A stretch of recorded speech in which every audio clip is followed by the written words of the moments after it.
الرحمن الرحیم کافیہ شریف مفعول مطلق کا سبق تعریف مصنف نے بیان کی. اللہ جزائے خیر دے. فرمایا ہوا اسم ما فعلہ فاعل فعل مذکور بمعناہ. مفعول مطلق اس کے کا اسم ہے، اس کا اسم ہے. اسم ما یہ مرکب اضافی ہے. ما کا معنی میں نے اس کیا ہے، تو یہ اس کا اسم ہے جس کو اس اسم کے معنی سے التباس رکھنے والے مذکور فعل کے فاعل نے کیا ہو. جس کو اس اسم کے معنی سے التباس رکھنے والے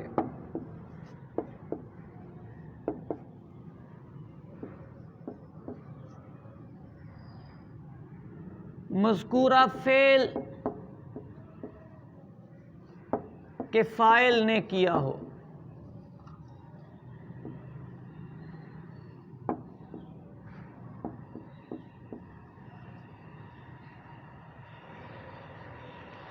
یہ ترجمہ ہے اس کا. ہوا اسم ما مفعول مطلق اس کا اسم ہے، اس حدث کا اسم ہے جس کو اس اسم کے معنی سے التباس رکھنے والے مذکورہ فعل کے فاعل نے کیا ہو. یعنی جب ہم یہ کہتے ہیں ضربت ضربن، یہ جو ضربن ہے ایک حدث کا اسم ہے. ضرب جو ایکشن ہے حدث ہے، وہ جیسے فعل میں حدث اور زمانہ پایا جاتا ہے، تو ضرب جو ہے ایکشن وہ حدث کہلاتا ہے. تو اس حدث کا نام ہے ضربن، اس حدث کا نام ہے جس کو اس اسم کے معنی سے التباس رکھنے والے مذکور فعل کے فاعل نے کیا ہو. یہ اس اسم سے یعنی ضربن سے التباس رکھنے والا مذکورہ فعل ہے. اس کا فاعل ہے یہ تو، میں. اس نے جو حدث انجام دیا، جو ایکشن لیا، اس کا نام ضربن ہے. اس کو مفعول مطلق کہتے ہیں. گاڑا ہو گیا نا. یہ تعریف اصل میں جس پیرائے میں ہے اسی پیرائے میں اسے سمجھا جائے گا. ویسے تو سادے لفظوں میں کہا جاتا ہے کہ ما قبل فعل کا مصدر یا اس کا ہم معنی مصدر مفعول مطلق ہوتا ہے، لیکن یہ کافیہ ہے نا، تو کافیہ کو کافیہ کے طرز پہ سمجھنا چاہیے. اس حدث کا یہ نام ہے، تو ایکشن کا نام ضرب ہے. یعنی ضربن مفعول مطلق بنے گا تو یہ ضربن ضرب پر دلالت کرے گا، ایکشن پر دلالت کرے گا، وہ جو اس کو ضرب کہتے ہیں. پھر کہا فعلہ فاعل فعل مذکور، اس حدث کو انجام دیا ہوگا فعل مذکور کے فاعل نے. یعنی جو اس کا فاعل ہے وہی اس ایکشن کو بھی کرے گا. یہ ایکشن بھی اسی کا ہوگا، یہ حدث بھی اسی نے کیا ہوگا.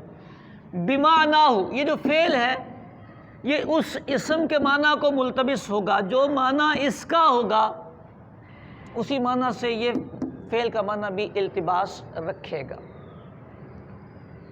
یہاں تک کہ گفتگو ہوئی، جو ہم سے پوچھا گیا تھا وہ یہ پوچھا گیا تھا کہ مفعول مطلق تاکیدی جو ہوتا ہے وہ کیا فائدہ دیتا ہے، اس سے کیا نتیجہ نکلتا ہے. تو یہ امید ہے کہ تعریف ہمیں سمجھ آئی ہوگی. مفعول مطلق کی 3 قسمیں ہیں. ایک مفعول مطلق بیان تاکید کے لیے آتا ہے، دوسرا بیان نوع کے لیے آتا ہے، اور تیسرا بیان عدد کے لیے آتا ہے. یہ جو ہوتا ہے بیان تاکید کے لیے، للتاکید.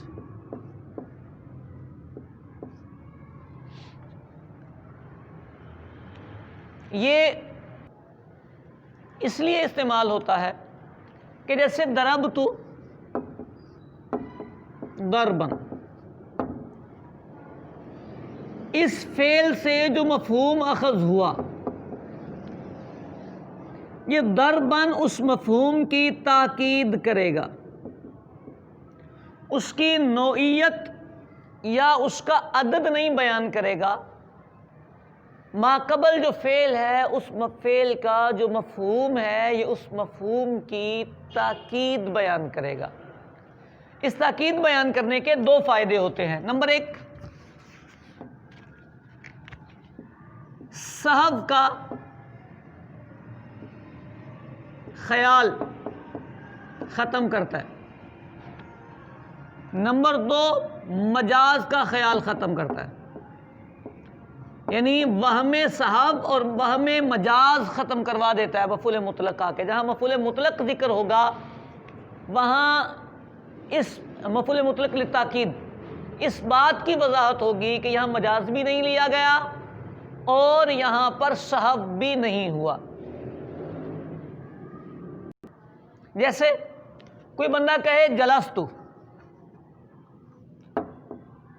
جب اس نے کہا نا جلستو، ممکن ہے سننے والا اسے سنے تو اسے لگے کہ بولنے والے سے غلطی ہوئی ہے، بولنے والا غلطی سے یہ بول گیا ہے، لیکن اس کے آگے جیسے ہی اس نے کہا نا جلوسن، تو یہ جو جلوسن ہے اس جلستو کی تاکید کرے گا، تو اس صحو کے خیال کو رد کر دے گا کہ یہاں بھول نہیں ہوئی، صحو نہیں ہوا، تو صحو کا خیال للتاکید سے ختم ہوگا، ایک صورت۔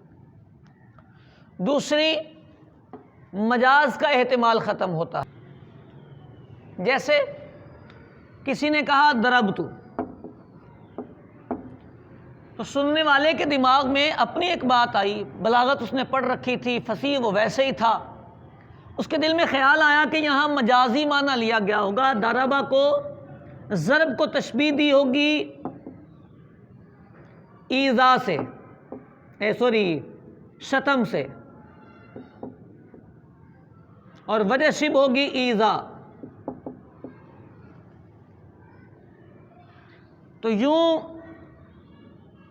شتم کی جگہ پر لفظ ضرب استعمال کیا ہے تو یہ مجازی معنی میں استعمال ہو رہا ہے، یعنی ضربتو بمعنی شتمتو لیا جا رہا ہے، ضربتو بول کے مجازن شتمتو معنی مراد لیا جا رہا ہے، ایذا اس میں وجہ شبہ ہے۔ تو یہ خیال جو پیدا ہوا مجازی معنی آنے کا، تو وہاں جب اس نے سامنے کہا دربن، ضربتو دربن، تو یہ جو مجاز کا خیال تھا یہ ختم ہو گیا کہ متکلم نے خود بول کر اس حدث کی تاکید کر دی، اس کے مفہوم کی تاکید کر دی کہ نہیں، کوئی مجازی معنی نہیں، شتم مراد نہیں لیا گیا، بلکہ یہاں پر یہ ضرب سے ضرب ہی مراد ہے۔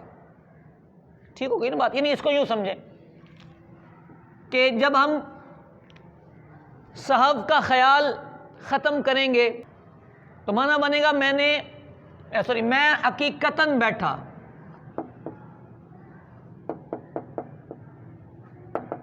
یعنی غلطی نہیں لگی مجھے، اور جب کریں گے ضربتو ضربن تو ترجمہ ہوگا میں نے حقیقت میں مارا ہے، میں نے حقیقتاً مارا ہے، حقیقت میں مارا ہے، سچی میں مارا ہے، یہ گالی والی کی بات نہیں ہے، ایذا کی بات نہیں ہے، مارا ہی مارا ہے، یوں میں نے حقیقتاً مارا ہے۔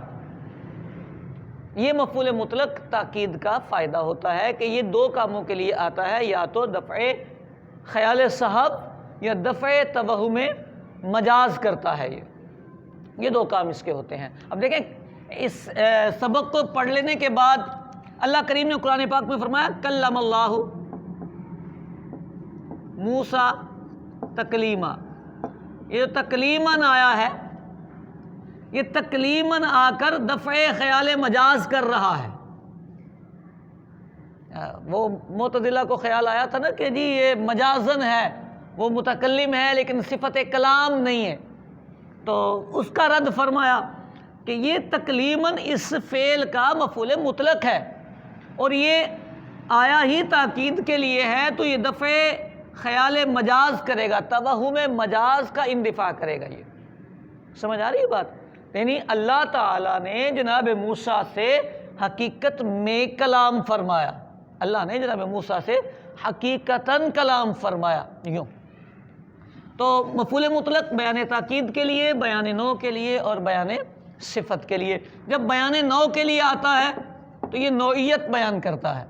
مصدر فعلۃ کا وزن آتا ہے فا کے کسرہ کے ساتھ، جیسے جلست جلست، ایک نوعیت کا بیٹھا، میں ایک نوعیت میں بیٹھا، ایک خاص قسم کا بیٹھنا بیٹھا۔ اس کے آگے کہا جاتا ہے جلست القاری، میں قاری کی طرح بیٹھا، قاری کی جو بیٹھنے کی نوعیت ہوتی ہے میں بھی ویسا بیٹھا۔ اور تیسرا ہے بیان عدد کے لیے، تو جو مفعول مطلق بیان عدد کے لیے آتا ہے وہ تعداد بیان کرتا ہے، یعنی ما قبل فعل جو ہے اس کا جو حدث ہے تو بیان نوع میں اس حدث کی نوعیت بیان ہوتی ہے، یعنی یہ جو جلسہ ہے، جلستو ہے، اس کا جو حدث ہے بیٹھنا، تو بیٹھنے کی نوعیت بیان، تو بیان عدد میں اسی حدث کی تعداد بیان ہوتی ہے۔ جیسے ضربت ضربۃ، ضربۃ، میں نے ایک مار ماری، ایک ضرب ماری۔ اسی طرح اچھا دوسرا یہ ایک تو فعل، بیان نوع میں فعلۃ کا وزن آتا ہے، بیان عدد میں فعلۃ کا وزن آتا ہے۔ اسی طرح تثنیہ یا جمع جب مصدر کا بن جاتا ہے تو وہ بھی اس حدث کی تعداد پر دلالت کر رہا ہوتا ہے۔ جیسے ضربت ضربتین،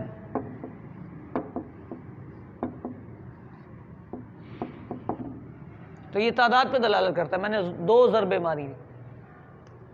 یوں یہ مفعول مطلق ہے۔ اس میں سب سے اہم بات مفعول مطلق کی تعریف اور اس کی تاکید کی صورت میں فوائد تھے۔